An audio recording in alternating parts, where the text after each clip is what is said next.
بسم الله الرحمن الرحيم. الحمد لله الذي أنزل على عبده الكتاب ولم يجعل له عوجا قيما لينذر بأسا شديدا من لدنه ويبشر المؤمنين الذين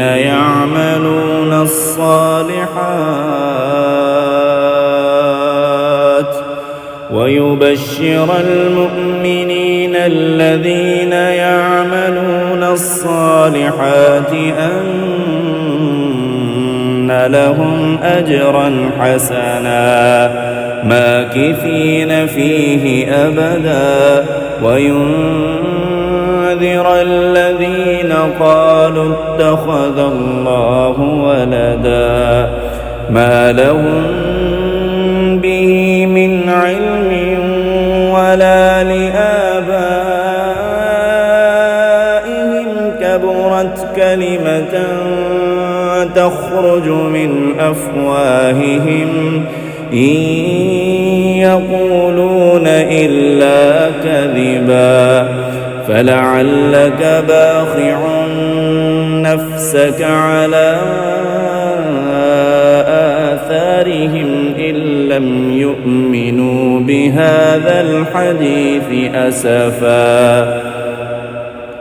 إنا جعلنا ما على الأرض زينة لها لنبلوهم أيهم أحسن عملا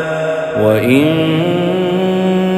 لجاعلون ما عليها صعيدا جرزا أم حسبت أن أصحاب الكهف والرقيم كانوا من آياتنا عجبا إذ أوى الفتية إلى الكهف فقالوا ربنا آتنا من لدنك رحمة وهيئ لنا من أمرنا رشدا